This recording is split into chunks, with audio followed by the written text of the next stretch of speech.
My son, Mark, stood with his arms crossed, a sneer playing on his lips that he probably thought looked like casual amusement.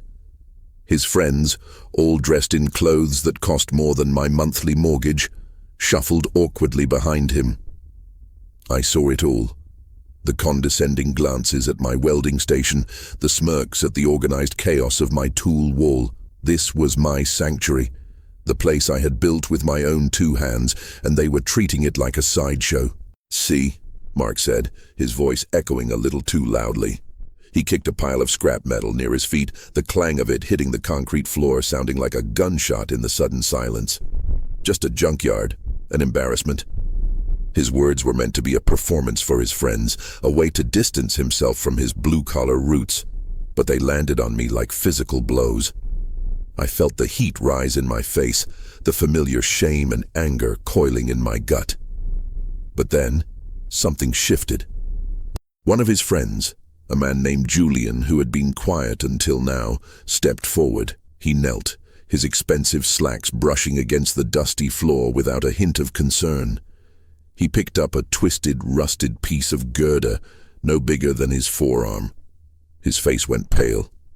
He ignored Mark completely, his eyes locking onto mine with an intensity that startled me. "Sir," he whispered, his voice hushed with a kind of reverence I hadn't heard in years. "Do you have any idea what this is?" Mark's smirk vanished, replaced by a flicker of confusion. What could this famous sculptor possibly see in my worthless pile of junk? The question hung in the air, and for a moment, all I could see was the grit of the steel mill, the memory of raw knuckles and scorched skin, a stark contrast to the manicured hands of my son's friends. I had sacrificed my body so he could build a life with his mind, but with every degree and promotion, he drifted further away. My workshop, where I'd taught him to hold his first hammer, had become a junkyard in his eyes. Now, after his cold anger over my refusal to sell, "It's just sitting here, Dad. This land is valuable. The junk isn't." He had devised this final, cruel gambit. This poverty tour for his rich friends was meant to break me, to force my hand by humiliating me. He thought my life's work was worthless. But as I looked at the pale face of the artist holding that piece of scrap, I realized for the first time that my son, in his financial ruin and desperation, might be the one who was truly blind. The silence after the door slammed shut was heavier than any steel beam I'd ever hoisted. It was a physical presence, thick with the ghost of their laughter and the venom of my son's final sputtered words. I slumped onto the worn wooden stool by my forge, its surface scarred by decades of use, and felt the weight of 67 years press me down into the grime-covered concrete. The confrontation was over, but the devastation was just beginning to bloom. It wasn't the insult that hollowed me out, it was the chilling, surgical precision of his contempt. He hadn't just called my work junk. He had called me junk. A relic to be cleared away for a more profitable future. My gaze drifted across the workshop, seeing it through his eyes for the first time. The piles of scrap metal weren't potential anymore. They were just rust and twisted steel. The tools hanging on the pegboard weren't extensions of my hands. They were just old, greasy implements. The very air thick with the smells of ozone, oil, and old iron, which had always been the scent of creation to me, now felt like the stale breath of failure. I looked at my hands resting on my knees. The scars and calluses a stark reminder of the burn from a stray spark, a pain I'd endured gladly because it meant another book for Mark's political science class. Now, those same hands were something he was ashamed of, something to be hidden from the manicured world he so desperately wanted to belong to. The cold, dark pit of despair in my chest seemed to be growing, threatening to swallow me whole. This was the bottom. This was the moment where the ledger of my life was being tallied, and the final sum was a negative number, a debt of dignity I could never repay. I had poured my soul into this boy, into this place, and it had all been for nothing. A wave of nausea passed over me. I felt like one of my own sculptures coming apart at the welds, the core structure failing. Then my eyes fell on the piece Julian had been holding. The bird. It was still on the workbench where he'd gently placed it, a humble, twisted thing of rusted rebar and a discarded piston ring. In the stark, unforgiving light of my despair, it was stripped of all artistry, reduced to the pile of scrap Mark had declared it to be. I almost laughed, a dry, brittle sound that cracked the silence. The artist saw a fantasy, my son saw garbage, and I, too tired and broken, could only see the truth of our desolate reality. I pushed myself up from the stool, my joints protesting, and walked over to the bench. I picked up the bird. It was heavier than it looked, solid. The rebar wasn't just bent. It had a flow to it, a suggestion of a wing caught mid-beat. The piston ring, polished smooth on one side from 1,000 forgotten cycles, served as a perfect, unblinking eye. I hadn't made this with any grand intention. It was a doodle in steel, something my hands had done one idle afternoon when my mind was wandering, probably worrying about Mark. But Julian hadn't seen the idleness. He'd seen the line. He'd seen the form.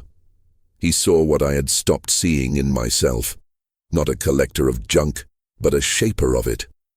As I held the bird, its cold, smooth weight in my hand became the trigger, and a memory surfaced, sharp and clear, cutting through the fog of my self-pity. Mark, maybe 7 years old, was sitting right here on this stool, his small feet dangling. I was showing him how to use a file, smoothing the burrs off a little toy car I was making him from a block of aluminum. His face was a mask of intense concentration, his tongue stuck out between his lips. He wasn't very good at it, but he was trying so hard, his little hands gripping the file with all his might. "Is it smooth yet, Dad?" he'd asked, his voice full of earnest importance. "Is it good?" Finally, my gaze settled on the massive rusted drive shaft from a factory conveyor. Its weight no longer a burden, but the solid backbone of a new creation. For Mark, this place was a calculation of price per square foot. For Julian, a gallery of found meaning. But for me it was the silt of my own sacrifices, the tomb of my hopes. But it wasn't. It was my workshop. It was my life's work. A strange, new energy began to prickle in my fingers, a faint current cutting through the numbness. The hollowness in my chest was still there, but it was no longer a pit of despair. It was an empty space, waiting to be filled. Not with my son's approval, not with his respect, but with my own. Mark thought he could break me by proving my life was worthless.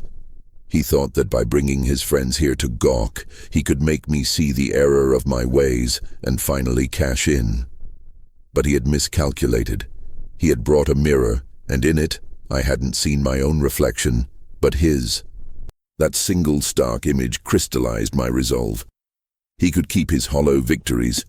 I would return to my work, to the slow and steady task of building something that lasts. I placed the bird back on the bench, not with resignation, but with purpose. I walked over to the Chevy fender and ran a hand over its rust-speckled surface.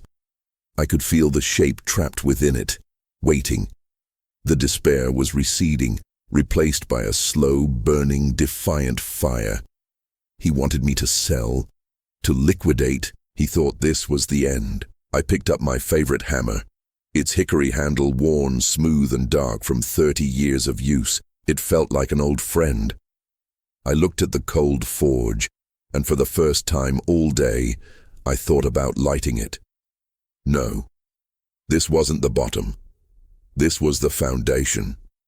And I was just getting started. The air in the workshop had changed over the weeks since Mark's departure, slowly shedding its stagnant heaviness for a new electric charge like the atmosphere before a summer storm. I was sweeping near the forge when I saw a figure pause at the open bay door, silhouetted against the afternoon sun.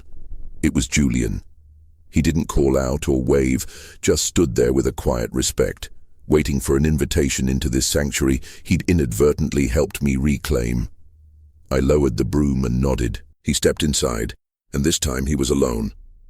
No gawking friends, no condescending air. In his hands was a thick, cloth-bound book. "I couldn't stop thinking about it," he said, his voice low, almost reverent. He held out the book. It was a heavy tome on 20th century industrial architecture. The pattern in that metal you had, it was specific. The photograph was stark, black and white. A dramatic shot of twisted steel girders splayed against a cloudy sky like the ribs of a fallen leviathan. The caption read, "The Horizon Tower Collapse, 1968. They developed a proprietary steel alloy, lighter and stronger than anything on the market." Or so they thought. The lattice pattern was part of the unique casting process. When the tower fell, the company went under, and the records of the formula were lost or destroyed. All the scrap was supposed to have been melted down, lost to history. He walked over, not with Mark's dismissive sneer, but with the focus of a scholar approaching a sacred text. He knelt, and with a gloved hand, pointed to the specific piece of metal he'd noticed days before. The unique, cross-hatched lattice pattern was unmistakable. He looked from the photograph in the book to the rusted chunk on my floor. "That," he said, his voice filled with a kind of awe, "is a piece of the Horizon Tower." The site was a grave, and we were the gravediggers, sifting through the tomb of steel. My foreman, a grizzled old-timer named Sal, with a heart as soft as his hands were rough, saw the look on my face. "It's a shame, kid," he'd grumbled, lighting a cigarette. "A damn shame. But there's lessons in the rubble. Take a souvenir, something to remember, so you never forget what a mistake can cost." He'd nudged a twisted piece of steel with his boot. "This one here, this was supposed to be the future." I looked from Julian's excited face to my chaotic, beautiful collection. It wasn't random. It never had been. That twisted I-beam was from the old Johnson Mill, where I learned to read blueprints.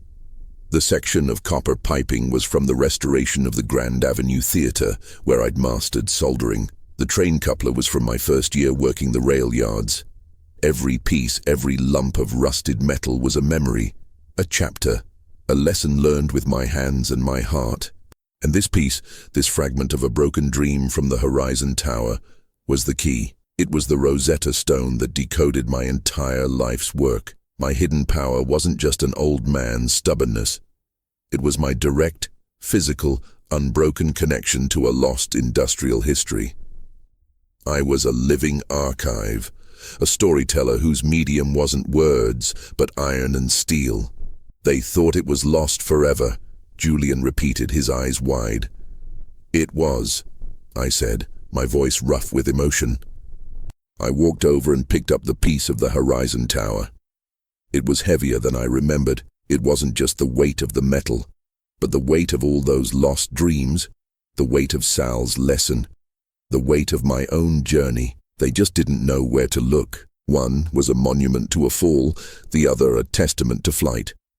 Both were fragments of a language I was only just learning to decipher. Both were mine. Julian watched me, not saying a word. He understood. He was an artist.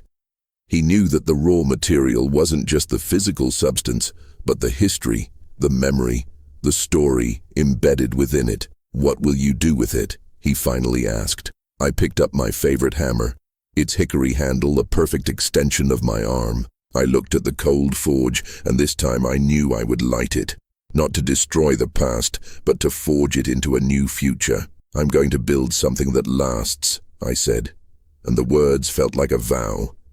Something with a soul. I could hear the stunned silence on the other end of the line, a vacuum where Mark's condescension and bluster had been just a moment before.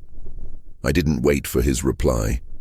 I gently placed the receiver back in its cradle, the soft click echoing in the quiet of the workshop with the finality of a vault door sealing shut. The sadness was still there, a deep, cold pool inside me, but it was no longer a weakness. It was the quenching tank that had just hardened my resolve into something unbreakable.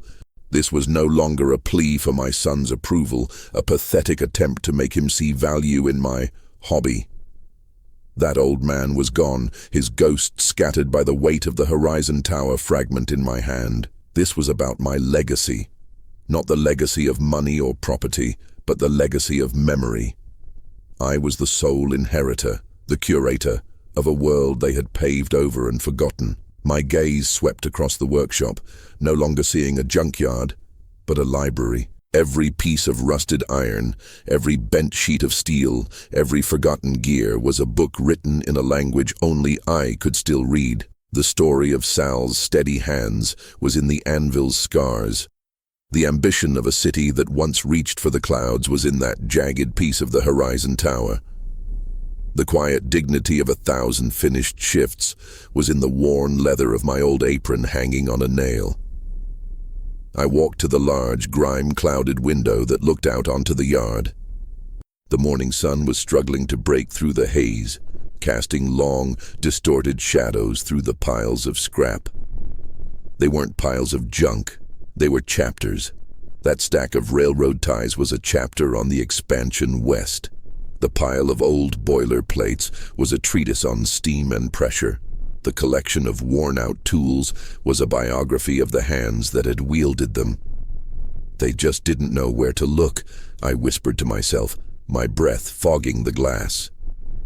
And I knew, with a certainty that settled deep into my bones, that I would not sell a single piece.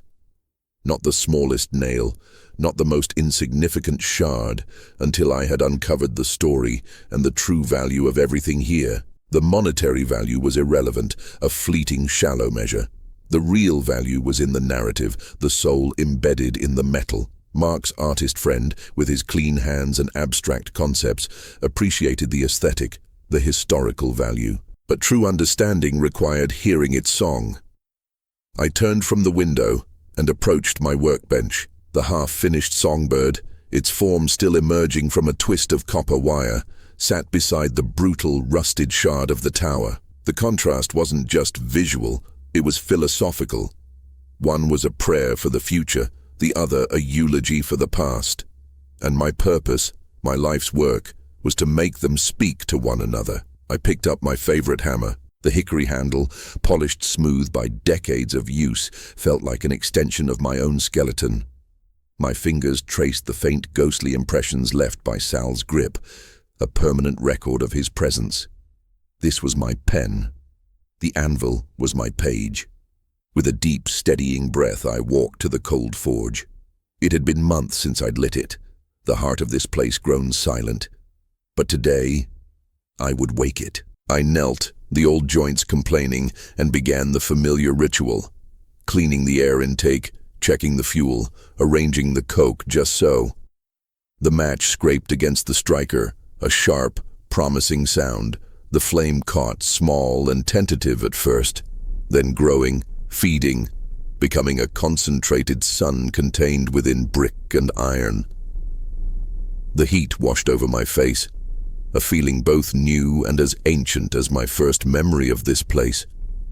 This fire was not for destruction.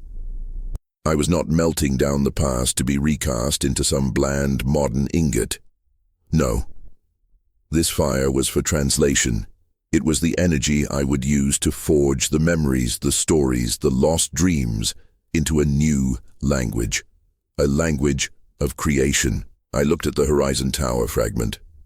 I would not polish its rust away. That rust was its skin, its history, but I would listen to it. I would study its fractures, the way the steel had yielded and torn, and then I would use that knowledge. I would take its lesson of catastrophic failure and weave it into the songbird's wings so that its flight would be wiser, more resilient. I was going to build something that lasts, something with a soul. Not a skyscraper that scraped the sky only to fall, but a testament. A quiet, enduring song built from 1,000 silent stories. The fire roared in agreement, and for the first time in a long, long time, I felt the weight upon me not as a burden, but as an anchor. I was not adrift. I was exactly where I was meant to be. The fire roared, a contained star at my back, as I turned from the forge. Its heat was a physical presence in the shop, a familiar ghost I had invited back in. The Horizon Tower fragment lay on my anvil, a dark, jagged silhouette against the glowing brick.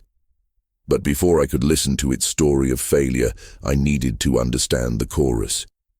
My workshop was not just a collection of scrap. It was an archive, and the time for passive curation was over. The investigation had to begin. I started in the deepest corner, where shadows clung thickest even in the afternoon light. I pulled out dusty cardboard boxes, their sides soft with age, labeled in my own, younger hand, work logs, Q3, 1987. The smell that erupted was a time capsule in itself. Old paper, machine oil, and the faint, sweet tang of decaying cardboard. I sat on the concrete floor, my knees protesting, and began to read. The logs were not just dry records of output and maintenance, they were narratives. An entry from March 12, 1988 noted a catastrophic bearing failure on the primary rolling mill, but scribbled in the margin was, "Jenkins swears he heard it singing a dirge an hour before it went. The man might be right." The logs led me to the blueprints. Great crackling sheets of vellum filled with elegant, precise lines. I unrolled them on my large workbench, using the horizon shard and a heavy magnetized holder from a dead hard drive to keep the corners flat. Here was the skeleton of the city, the industrial rib cage. I traced the lines of a pressure vessel schematic, remembering the pride we felt when it passed its hydro test.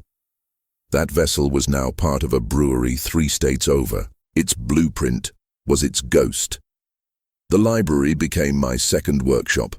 I spent hours in the hushed local history room, the air smelling of lemon polish and brittle newsprint, cross-referencing the dates from my logs with microfiche of the Herald. The corporate announcements were a dry, predictable narrative of growth and consolidation. But the society pages, the classifieds, the obituaries, that's where the truth hid. A small article about the company picnic of '92, a grainy photo of faces I'd shared coffee with, all of them young, all of them gone from that place now. I found an ad for the defunct automaker, Vanguard Motors, boasting of its new sedan's unbreakable spirit. The irony was a physical ache. Armed with names and dates, I started making calls. The rotary phone on my wall felt like another relic, but its weight was comforting. My first call was to Mary Ann from accounting. Her voice, once sharp and efficient, was now thin and watery with age. "Who's this? Art? Good heavens. You still kicking around in that old mausoleum?" We talked for an hour, and she didn't remember the quarterly reports, but she remembered the sound of the noon whistle and the way Frank from shipping always brought her a daffodil from his garden on her birthday. Frank, another name for my list. Each conversation was a key, unlocking a memory I didn't know I was storing. I called old Ronnie Higgins, who'd been a crane operator. He coughed a rattling smoker's cough into the receiver and said, "The turbine, the one that shook itself to pieces?" "Yeah, I remember. The engineers said the harmonics were off. We just said it had a nervous heart, a nervous heart." I hung up and walked over to a heavy, dust-covered shape in the corner. I pulled the tarp away. There it was. A section of the failed turbine prototype, a beautifully machined piece of alloy with a hairline fracture spiderwebbing from its core. I hadn't seen it as a failure for years. It was just an interestingly shaped weight. Now, Ronnie's words made it a patient, a thing with a history of ailment. My junkyard was a museum, and I was finally reading the placards. That set of custom chrome vanadium wrenches in the worn leather roll. They weren't just good tools. They were from Vanguard Motors, a set made for a specific engine model that never saw production. A company's lost future sitting in my rack, and the rivet I'd been using as a paperweight for a decade, the one with the odd flattened head. A call to a retired Navy man I found through the VFW hall confirmed it. It was a cold rivet from the USS Indomitable, a battleship decommissioned after the war. He told me they were driven in with such force and precision that they sang a high C when set properly. A musical note from a weapon of war. I returned to the forge, my mind buzzing, my notepad filled with a spiderweb of connections. The fire had settled into a steady, intense glow. I looked at the horizon shard, then at the fractured turbine, the Vanguard wrenches, the battleship rivet. They were not separate artifacts. They were all part of the same story. A story of ambition, of failure, of quiet dignity, of things that were built to last and things that weren't. My task was no longer just about building a songbird. It was about composing a symphony from these silent, scattered notes. The fire was the conductor, and I was its instrument, ready to translate. Julian began spending his afternoons with me, his presence a quiet antidote to the silence. "Tell me about this one," he'd say, his fingers hovering over a small, cracked landscape as if it were a holy relic. His horror at my son's demands wasn't declared, but revealed in the tight line of his jaw and a muttered, "This isn't greed, it's vandalism." He brought over heavy art history texts, cross-referencing artists and tracking down auction records with the tenacity of a scholar. Leaning over a ledger one evening, his glasses perched on the end of his nose, he looked up and said, "Your stories are as important as the pieces themselves. We have to preserve both."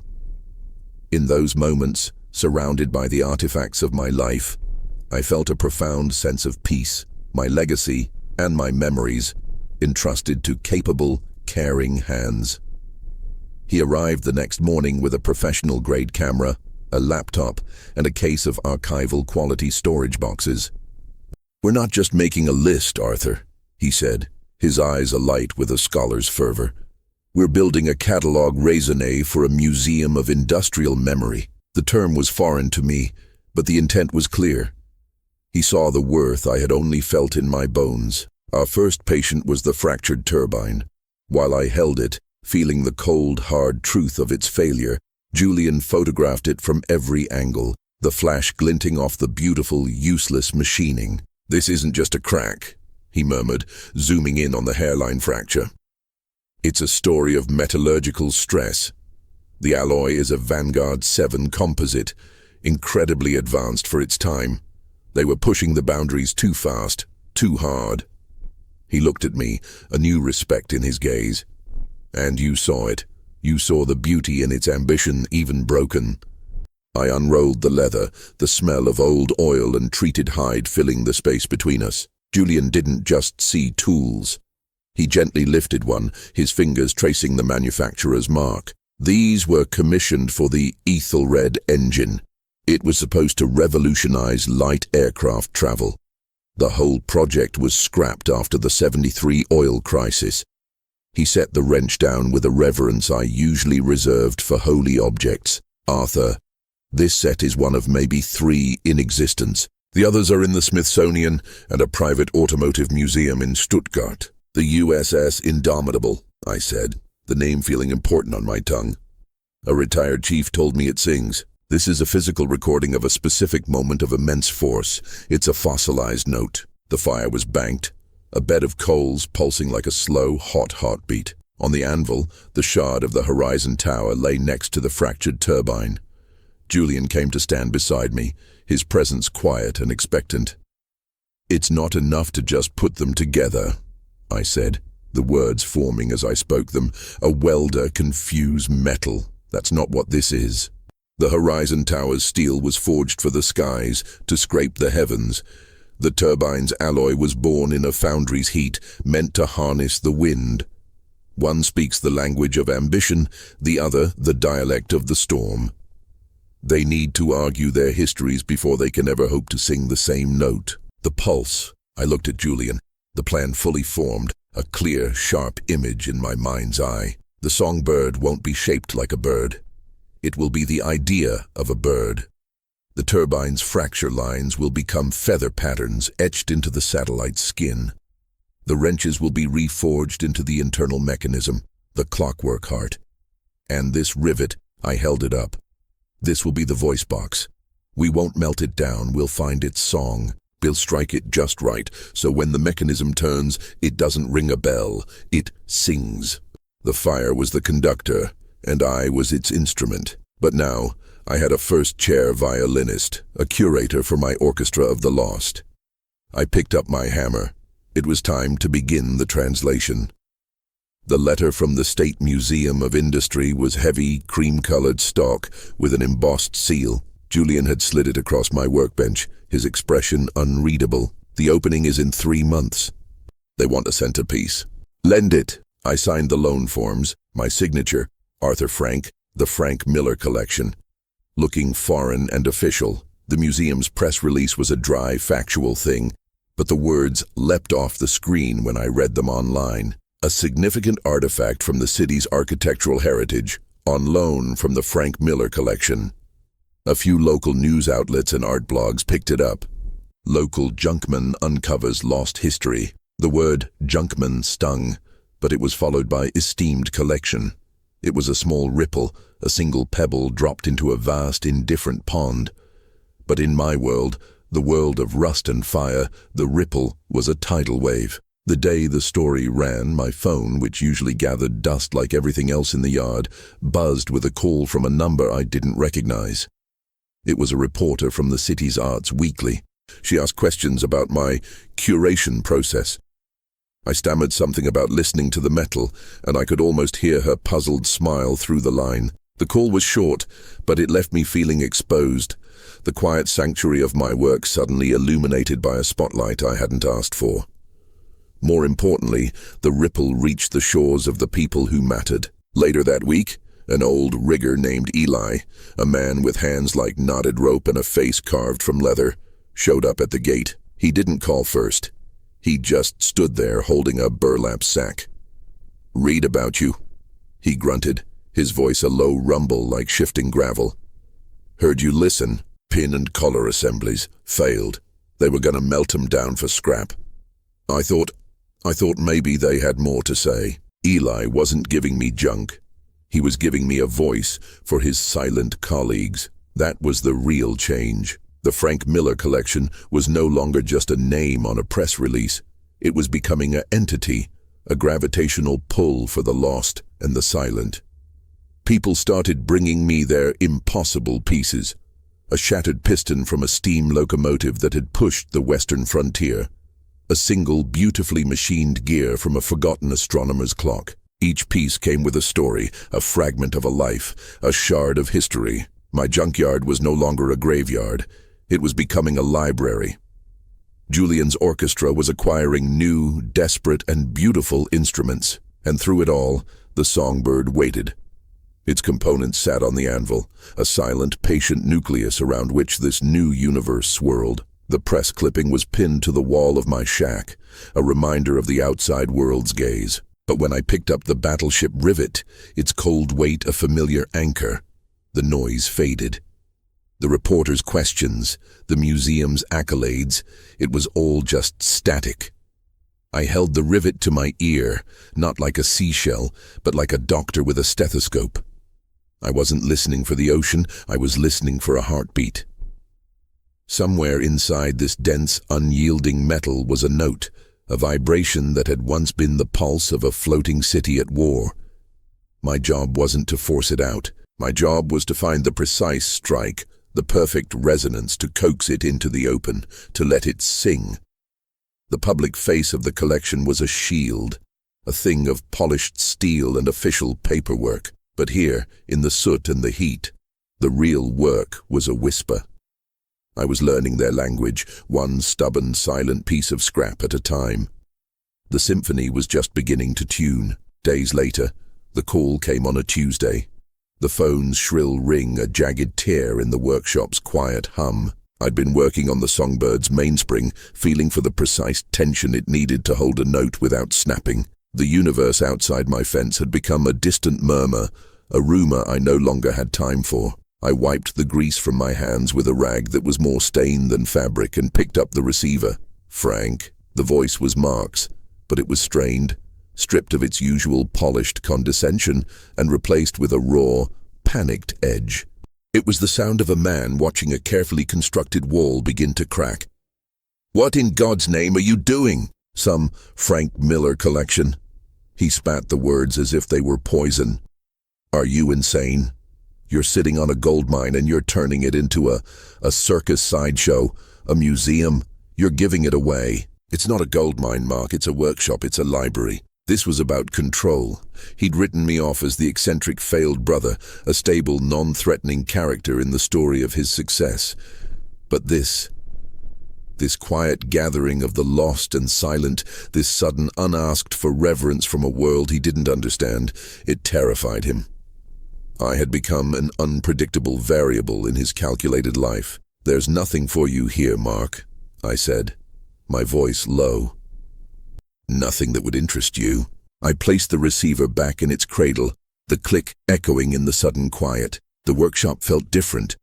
The gentle ticking of a dozen reassembled clocks, the soft sigh of the bellows, the very scent of oil and ozone.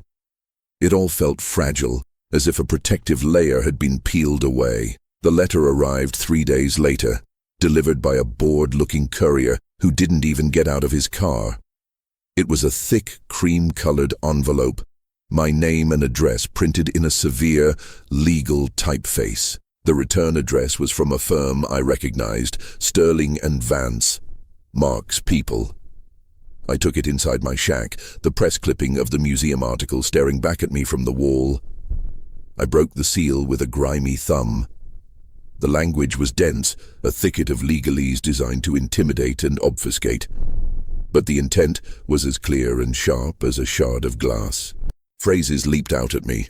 Grave concerns regarding your mental state and financial judgment, pattern of erratic behavior and social isolation, dissipation of valuable assets for non-lucrative esoteric pursuits, so that a conservator could be appointed to take control of my affairs, to manage my assets, namely the workshop, the land, and the entire growing Frank Miller collection. The final, brutal paragraph was the critical error, the overplay born of greed and fear.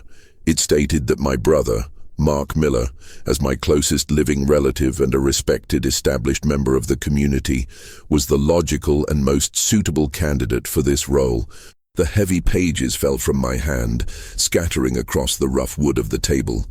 A cold, clean anger rose, burning away the initial shock. This wasn't a dispute. It was an eviction notice for my soul. He was using the cold, unassailable logic of the law to dismantle my world, to declare every cherished thing I'd built a frivolity. The legal document in front of me wasn't just a threat to my possessions, but a profound and personal invalidation of my entire life. I walked out of the shack and back into the heart of the workshop. The air was alive with silent potential. The battleship rivet lay on the anvil where I'd left it. I picked it up. Its cold, immense weight was an anchor, not to despair, but to reality. This was what was real. This metal, this history, this quiet, patient work. Mark saw incompetence. He saw a mind lost in daydreams and rust. But he was wrong. My mind had never been clearer. The work here required a precision he could never fathom. It wasn't about force, it was about listening. It was about understanding the soul of a thing. I held the rivet to my ear again, my thumb resting on its pitted surface. The static of Mark's greed, the shrill threat of the lawyer's letter, it all faded into a meaningless buzz. Beneath it I could feel it, a low, steady thrum, the ghost of a heartbeat from a different time, a different world. It was waiting for me to find the right note, the perfect strike. My brother had just tried to silence me. He had tried to have me declared a madman for listening to the music he was too deaf to hear. He thought this legal document was a weapon. But he just handed me the final piece I needed. He had given the symphony its antagonist, its dissonant chord. And in doing so, he had made it real. The tuning was over. The real music was about to begin. The lawyer's letter, crisp and officious, lay on the workbench beside a jar of oxidized screws. It was no longer a threat. It was a prop.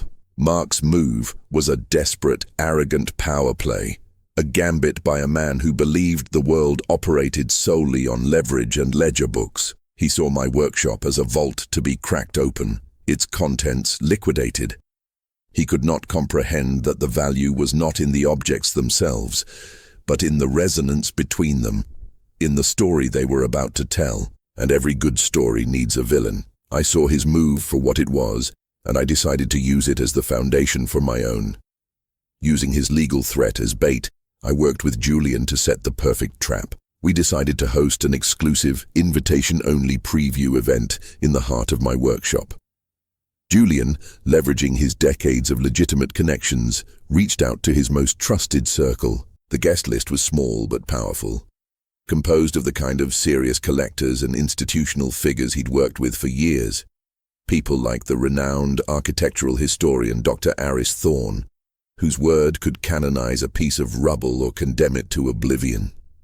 The story we put out was simple and believable, a private viewing to gauge interest in the collection for a potential future sale. We knew Mark, ever vigilant and deeply embedded in these circles, would inevitably hear of it and be unable to resist. The workshop underwent a transformation.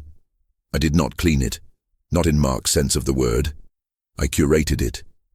I arranged the space not as a museum, but as a stage.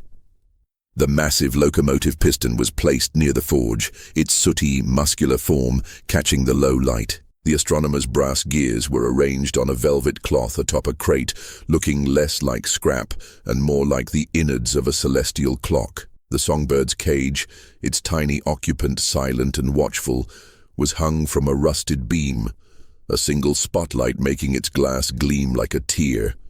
And in the center of it all, on my heavy steel anvil, rested the battleship rivet.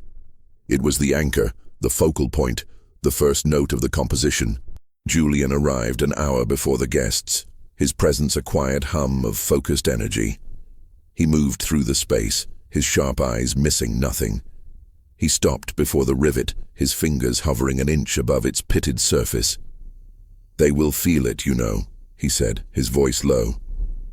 "Even if they don't understand it. They wouldn't be here if they were the kind of people who couldn't. Mark will only hear the clink of potential coin.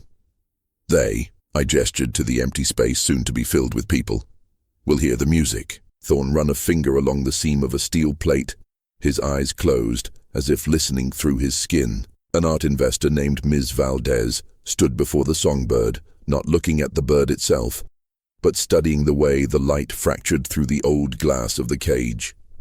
Then Mark arrived. He came alone, dressed in a suit that cost more than every tool in my shop combined. He stood at the periphery, his arms crossed, a smirk of condescending triumph plastered on his face. He saw the curated chaos and perceived only a jumble of junk, a final pathetic attempt to inflate the value of a failed life. He didn't see the trap. He saw the culmination of his own plan. I waited until the room had settled, until the quiet murmurs had died down, and all eyes, including Mark's smug, victorious gaze, were on me. I did not stand on a crate or raise my voice. I simply picked up my heavy ball-peen hammer from its rack. The weight of it in my hand was as familiar as my own heartbeat. "Thank you for coming," I began, my voice calm, cutting through the expectant silence. "You were invited here under a specific pretense, that of an auction. That was a necessary fiction." A ripple of confusion went through the crowd. Mark's smirk widened. He thought I was about to confess, to capitulate. I stepped toward the anvil and placed my left hand on the rivet. Its coldness was a shock, a jolt of reality. My brother Mark believes this collection is an asset to be dissolved. He believes I am lost in daydreams, listening to whispers in the rust. He is here tonight because he believes he is stopping me from giving away what he sees as his inheritance. I looked directly at him. He is wrong. He has not come to stop an auction. He has come to witness a performance. I saw Julian, standing near the door, give me a nearly imperceptible nod. I saw Dr. Thorne lean forward, his scholarly detachment replaced by raw curiosity. I saw Mark's smirk finally falter, replaced by a flicker of confusion. He was deaf to the music, but he was starting to hear the tension in the room, the dissonance he had not composed. I closed my eyes for a second, listening. The hum was there, as it always was. The low, steady thrum from the heart of the iron, the ghost of a heartbeat from a different time. It was the note I had been waiting for, the static of Mark's greed, the shrill threat of the lawyer's letter. It was all gone, faded into a meaningless buzz. This was what was real. This metal, this history, this quiet, patient work. The tuning was over. The real music was about to begin. I opened my eyes, took a deep breath, and brought the hammer down. It did not strike the rivet with brute force. It was a precise, measured tap, a percussionist's perfect hit. The sound it made was not a clang, but a clear, resonant note that hung in the air, pure and undeniable. It was the note that shattered Mark's world of balance sheets and began the symphony of mine. The night of the event arrived, and the workshop was transformed. Under subtle, theatrical lighting, each piece of junk was isolated in a pool of soft light, the dents and rust scars highlighted as textural contrasts. The air carried the faint, expensive scent of perfumes and anticipation. A hushed, reverent murmur filled the space as guests moved in a slow ballet, their eyes wide as they traced the lines of rusted artifacts. They saw art. I saw the sweat and the stories. I stood in the shadow of the old forge, a stagehand waiting in the wings. My heart wasn't hammering with fear, but beating in a slow, steady rhythm, a counter-tempo to the quick, shallow pulses of the crowd. I was listening, beneath the murmur of the guests, beneath the careful strains of the string quartet I'd reluctantly allowed. The true music was tuning itself, a low thrum from the anvil, a faint high-pitched whine from a coil of barbed wire, the deep, almost inaudible hum of the cast-iron stove. It was a quiet orchestra, waiting for its conductor, and right on cue, as if he were a player who had memorized his only line, the workshop doors burst open. The carefully cultivated atmosphere shattered. Mark stormed in, his entrance a discordant blast of cold night air and hotter fury. He was flanked by his lawyer, a thin, pale man named Crestwell, who clutched a leather portfolio like a shield.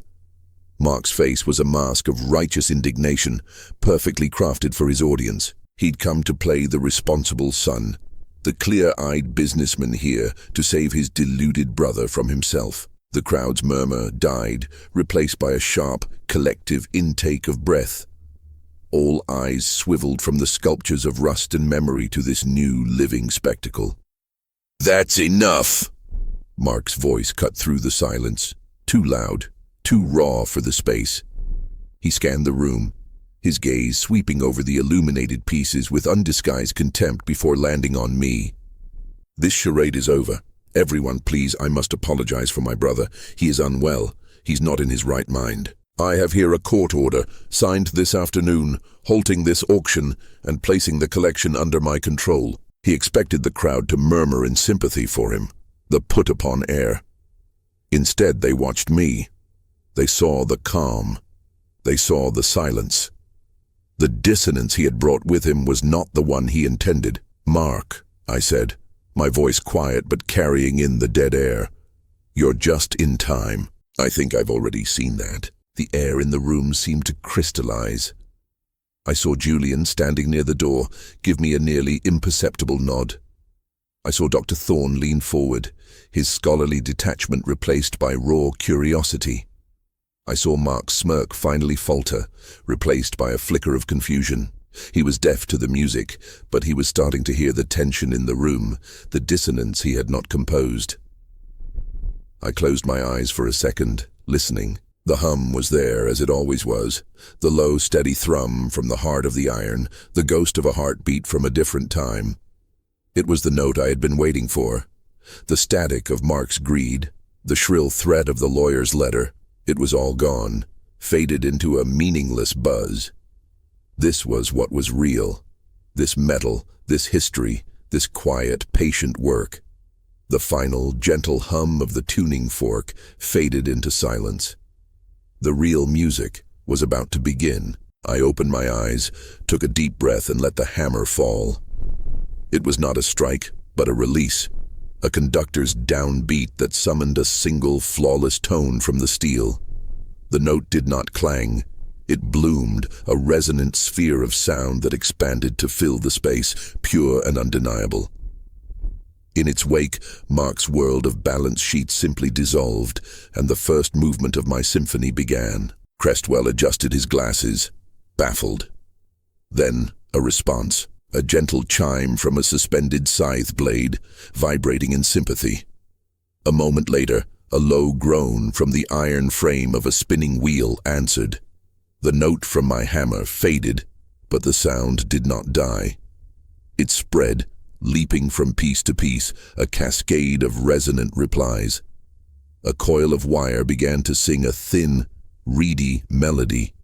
A rusted chain whispered a percussive rhythm. The room was no longer a silent gallery. It was an instrument, and I had found its key. The guests stood transfixed, their faces masks of awe. This was not something they could buy. This was something they could only witness. Mark took a step back, his lawyer clutching his arm. "What is this?" he whispered, his voice stripped of its earlier bluster, revealing only a hollow fear. "What trick is this?" The pieces around the room answered, their tones layering, harmonizing. It was a slow, mournful, beautiful sound, the sound of forgotten labor, of hard lives and quiet strength. It was the music of the rust, the whisper in the iron, and for the first time, everyone in the room could hear it, everyone but Mark. He stood isolated in the symphony, a man surrounded by a song he was forever deaf to, his inheritance dissolving not into money, but into a music he could never understand or possess. A hush fell over the room, thick and expectant, as Julian held up that first piece of rusted metal.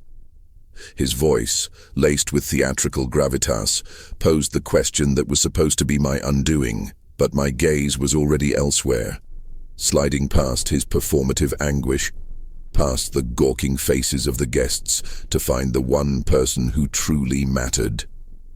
My son. His eyes were narrowed, calculating, trying to fit this bizarre spectacle into the neat columns of a balance sheet. He saw a desperate man clinging to sentimentality, a clown making one last pathetic grab for the spotlight. And I let him see it. For a moment, our eyes locked, and I allowed no defiance, no anger to show. Instead, I let a slow, knowing smile spread across my face, a subtle, cruel curve of my lips, meant for him and him alone. It was not the smile of a victim. It was the smile of a spider whose web has just been touched. The confusion in his eyes deepened, then flickered with the first spark of a different understanding. He saw it then. The happy accident, the serendipitous resonance in my workshop that Crestwell had so eloquently described. It was all a lie, a carefully constructed prologue written by me.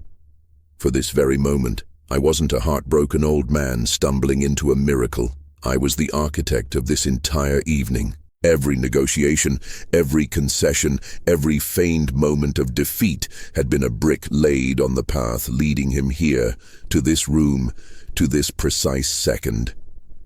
Julian's hammer fell. The clear, resonant note hung in the air, and I watched Mark flinch as if struck.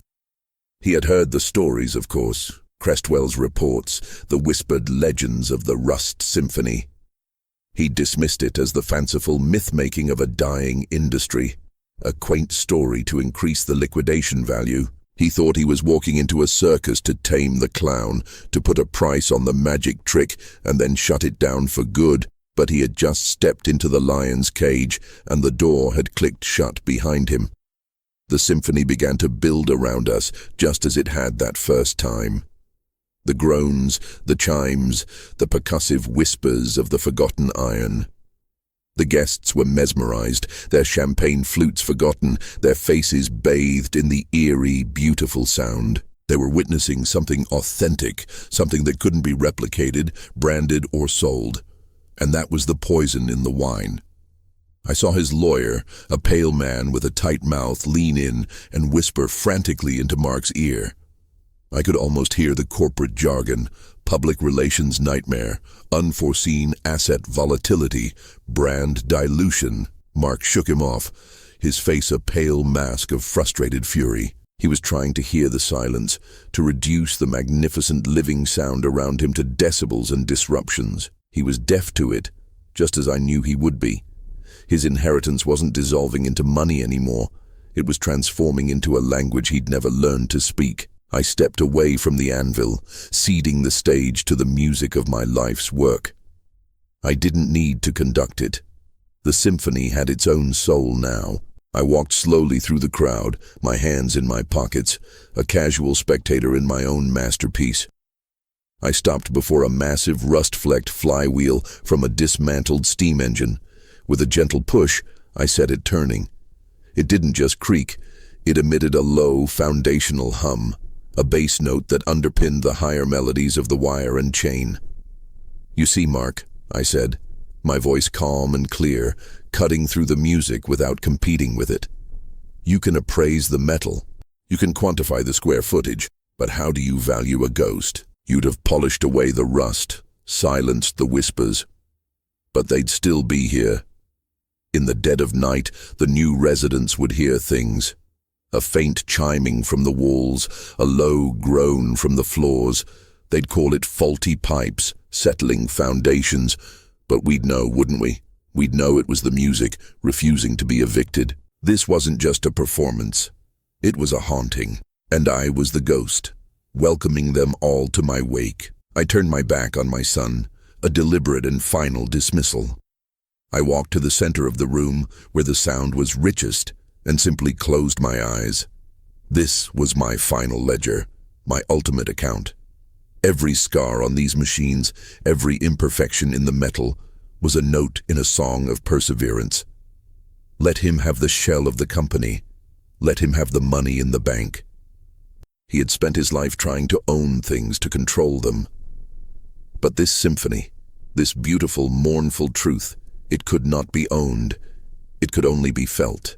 And as the iron song swelled to a gentle crescendo, I knew, with a profound and peaceful certainty, that I had given him nothing, and in doing so, I had taken everything. A thick, heavy silence fell, and in its wake, we all saw it. My son, Mark, a man built on the bedrock of certainty. Watch as that bedrock turned to sand. It was into this silence that I finally spoke again. My voice was not the rasp of an old man now, but something clearer, a tool honed by a lifetime of listening to the whispers of metal. "You heard it," I began, my words cutting through the stunned quiet. "But you don't yet know what it is."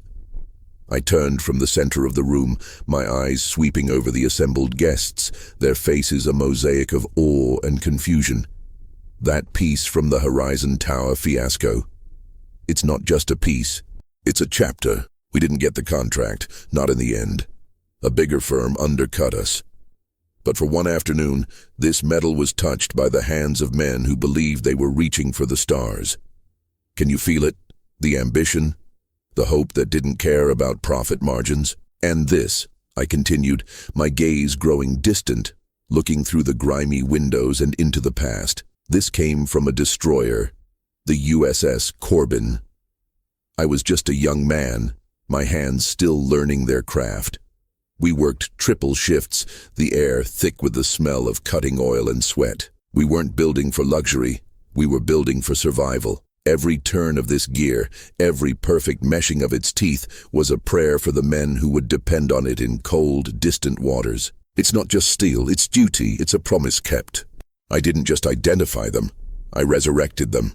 I gave them breath and context, weaving the disparate groans and chimes and hums into a coherent narrative.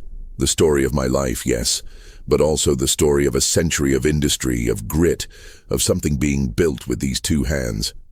I saw the understanding dawn in their eyes. The initial fear of the supernatural was melting away, replaced by a deep, resonant respect. They weren't just looking at scrap metal anymore. They were walking through the pages of a living, breathing biography. As I finished, my final words hanging in the air. This isn't a collection, it's a soul. A figure stepped forward from the periphery. It was Julian, his face a mask of solemn professionalism, but his eyes held a glint of triumph. He unrolled a document, the crisp paper a stark contrast to the aged metal around us. "Ladies and gentlemen," he said, his voice ringing with authority, "what you have witnessed is unprecedented, but for those who require a more traditional metric, I present the official, independent appraisal of this collection." He paused, letting the tension build once more. The cumulative value of these historically significant industrial artifacts, authenticated and catalogued, is estimated at $9,400,000. It was the sound of abstract history colliding with brutal, tangible wealth. Champagne flutes were lowered, Jaws quite literally went slack. But my eyes were not on the stunned guests, nor on Julian holding the document that vindicated my entire life's work. My eyes were fixed on my son. Mark's face was a ruin. His earlier anger had evaporated, leaving behind a pale, hollowed-out shell of a man. His mouth was slightly agape, his eyes wide and unblinking, staring at Julian but seeing nothing. He had come here tonight to take possession of an asset, to liquidate a pile of junk. He had brought his lawyer, his appraiser, his new money friends, to witness his final victory over his sentimental old father. Instead, he witnessed his own annihilation. He had spent his life trying to own things, to control them, to reduce the world to numbers on a spreadsheet. And I had just proven that the most valuable thing he had ever encountered was the one thing he could never possess. It was a value born not from commerce, but from memory.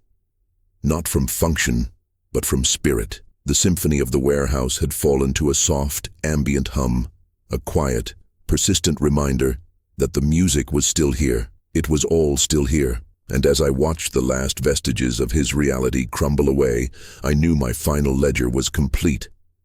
I had given him nothing, and in doing so, I had taken everything. The lawyer's voice was a thin, reedy thing, a mosquito's whine trying to pierce the aftermath of a thunderclap. My client, there are still significant questions regarding my client's father's mental competency at the time of. He was cut off as Dr. Alastair Finch, who had been observing from a leather armchair in the corner, rose and crossed the room with a purposeful stride, extending a sealed envelope toward me. He didn't get to finish. The sound of his own inadequacy strangled the words in his throat. A new figure was moving, a man with a calm, deliberate presence that cut through the lingering shock in the room. He was older, with a neatly trimmed white beard and eyes that held a quiet, academic authority. I recognized him instantly from a dozen journal articles and a single formative visit I'd made to Washington, D.C. 30 years ago. Dr. Alastair Finch, the lead curator for the National Museum of American History. He didn't need to raise his voice. His mere movement commanded a silence that Julian's theatrical pause could only aspire to. He stopped a few feet from me, his gaze sweeping over the nearest lathe with a look of profound understanding before settling on me. "Mr. Miller," he began, his voice clear and resonant, devoid of theatrics yet carrying to every corner of the warehouse. "For the better part of my career, I have been a student of the American machine. I have written papers on the evolution of the steam engine, curated exhibits on the assembly line, and lectured on the physics of forged steel. But until tonight, I have only ever read about collections of this coherence, this soul. What you have built here is not a museum exhibit. It is a living, breathing chronicle of the hands that built this nation, not for private auction, not for dismemberment, but to form the cornerstone of a new, permanent public exhibition. A wing dedicated to the spirit of American industry, to be named, if you will allow it, the Arthur Davison Hall of Making. My name, the name he had sought to erase as a quaint embarrassment, was to be carved into the edifice of the nation's memory, forever enshrined alongside the very artifacts he had derided as junk. Mark made a sound, a low, guttural rasp that was meant to be a protest, but emerged as a death rattle. His lawyer, seeing the last vestige of his legal footing vaporize into the stratosphere of national heritage, simply closed his mouth and took a half-step back, dissociating himself from the sinking ship. Dr. Finch continued, his gaze still locked on Mark, a gentle but unyielding executioner. The acquisition would, of course, be subject to the standard processes, but given the independent, unimpeachable appraisal and the collection's profound historical significance, I see no impediment. Any legal challenges to Mr. Davison's stewardship would, I assure you, be met with the full legal and scholarly authority of the Smithsonian. We have a long history of defending national treasures from those who would seek to liquidate them. His desire for prestige and social standing was now permanently eclipsed by the honor being bestowed upon the father he had come to bury. His friends, the new money vultures he'd brought to witness his triumph, were now staring at him not with pity, but with a kind of horrified fascination. They were watching a man be erased in real time. Their world was one of leveraged buyouts and hostile takeovers. But this was different.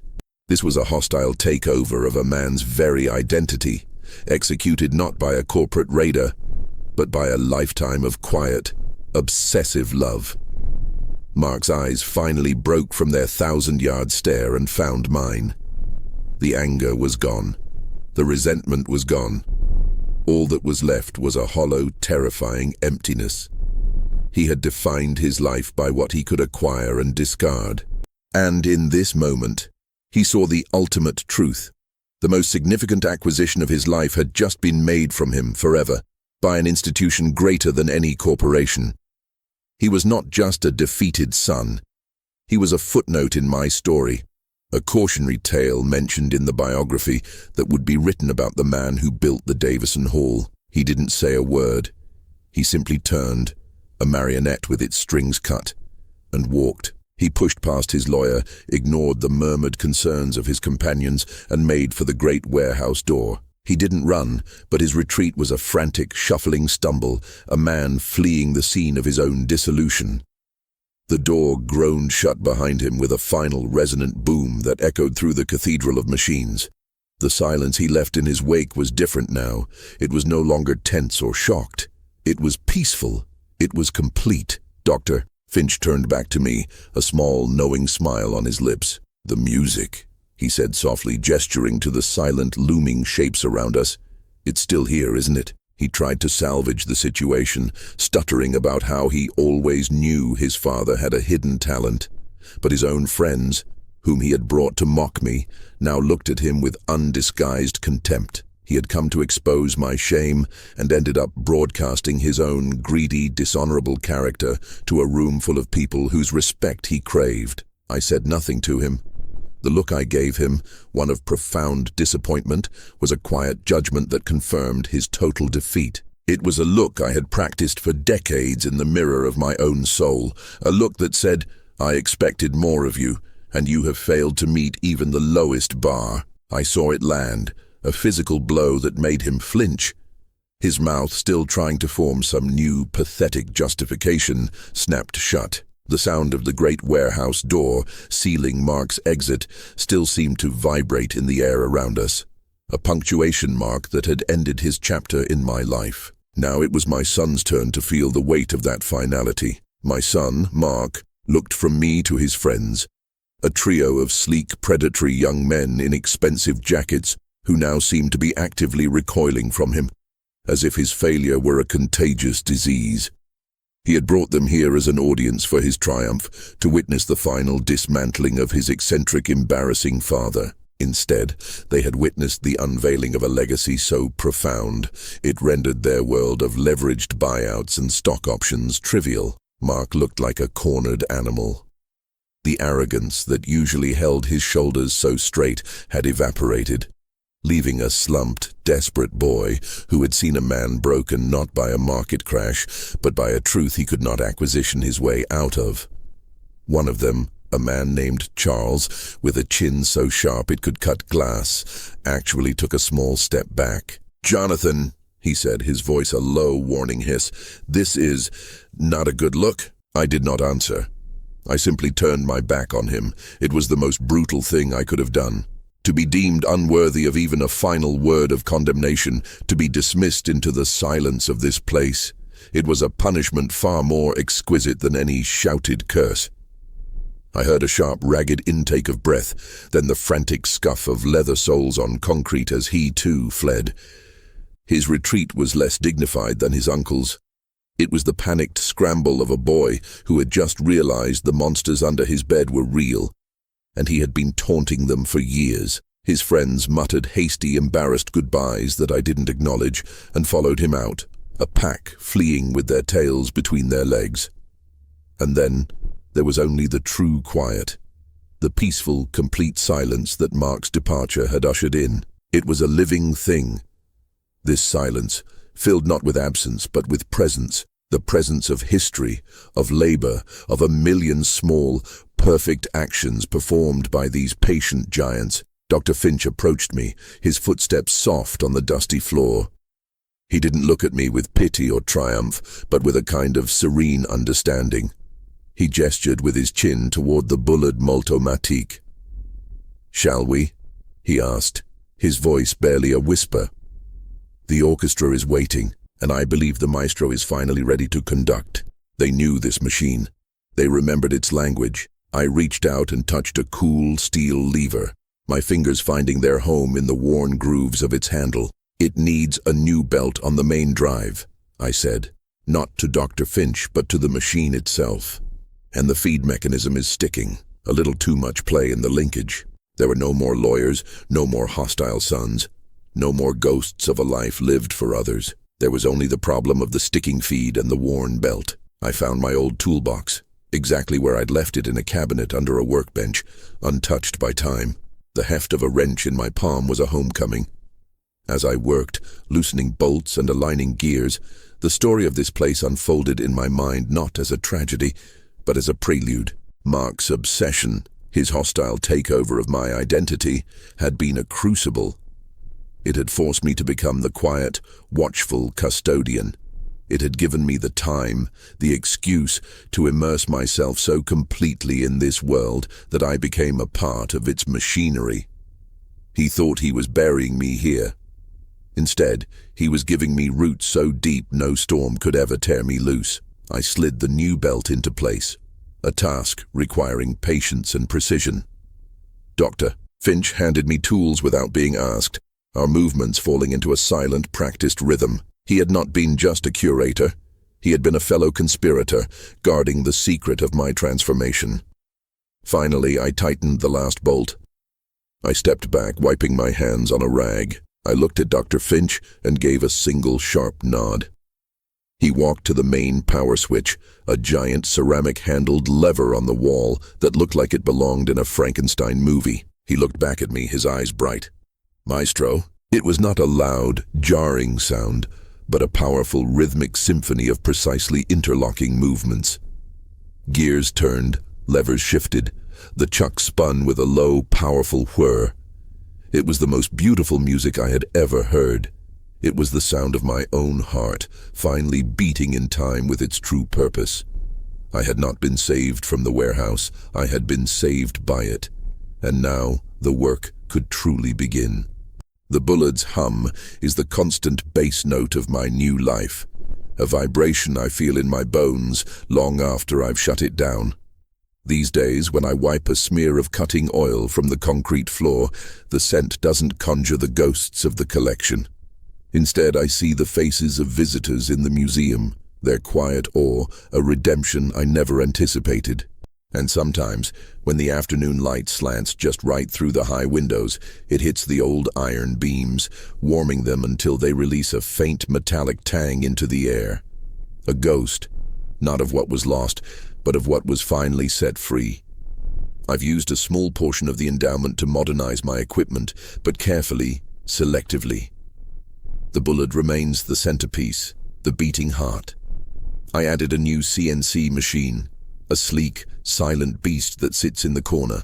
It's a concession to efficiency, a tool for the repetitive work that would have taken me days. But the real work, the soul work, still happens with my hands on the levers of the old Multomatic. It's a partnership now between the old world and the new, between the custodian and his charge. A young apprentice from the local community college now works beside me, eager to learn the skills the world has forgotten. His name is Leo, and he looks at the Bullard not with my reverence, but with a bright, analytical curiosity that I find refreshing. He's a digital native, his mind wired for code and pixels, but he's developed a tactile hunger. Today he was programming the CNC to mill a complex bracket, his fingers flying across the keyboard. Then he spent 2 hours with me, learning how to hand-file a piece of steel to a perfect mirror-smooth finish, a lesson in patience you can't download. "Why not just let the machine get it perfect the first time?" he'd asked, his brow furrowed in genuine confusion. "Because the machine doesn't know the feel of it," I'd replied, guiding his hand on the file. "It only knows the measurement." "This," I said, tapping the cool, finished metal, "this has your signature in it. A little of your patience, a little of your frustration, a little of your triumph." The machine makes a part. You make a piece. The money from the endowment was transferred without a word. A transaction so clean and cold, it felt like his signature. I feel no anger. Only a quiet peace that has settled deep within me. A counterweight to the bullard's hum. He thought he was cutting me off, but he only severed the last frayed tie to a man I no longer was. His silence is his confession that he has no power here. This afternoon, a different kind of delivery arrived. Not a corporate crate, but a long wooden box, hand-crated. The return address was from a small historical society 3 states away. Inside, nestled in Excelsior, was a 19th century ship's chronometer. A note from the curator explained it was found in the attic of a decommissioned lighthouse, rusted solid, its glass cracked. It was, the note said, considered a hopeless case, but they'd heard of my work with impossible restorations. As I lifted the heavy, cold brass from its packing, my breath caught. Engraved on the casing, worn but unmistakable, was the name of the vessel it had once served. The Horizon. I lift it from its bed of wood wool. The weight in my hands is familiar, but this one is different. The tarnish is deeper, the silence within more profound. This isn't a puzzle for the humming CNC. It's a quiet conversation, a test of patience I'm not sure I possess. To unlock its time, I must first find a stillness in my own. I place it on my workbench, under the warm glow of the articulated lamp. The bullard is silent for the day. Leo has gone home. The only sound is the soft whisper of the ventilation system. I take out my tools, laying them on the felt mat in the order I will need them. My hands, once clumsy with resentment in this very space, move with a surgeon's certainty. I begin the slow, meticulous process of disassembly. Each screw, each tiny, intricate gear is mapped in my mind before I touch it. I lose track of time, the way I always do. The world narrows to the space between my hands, to the puzzle of this broken heart. I clean away a century of grime and corrosion with delicate solvents and gentle abrasives. I see the spark of brass begin to emerge from under the dullness. This is the work that truly began when the bullard roared back to life. It wasn't just about fixing what was broken for a paycheck. It was about resurrection. It was about finding the purpose hidden inside the neglect, the song trapped within the silence. Mark gave me a junkyard of shame, but I have built, with my own 2 hands, the forge of a legacy. As I work, a tiny mainspring clicks free, and a gear I thought was permanently welded shifts a fraction of a millimeter. It's not fixed, not by a long shot, but it's a beginning, a promise. I look around my sanctuary, this place of dignity and purpose. The high ceilings no longer feel like those of a prison, but of a cathedral dedicated to the art of making things whole again. The bullard stands silent and powerful, my steadfast partner. The chronometer sits in pieces before me, a story waiting to be told anew.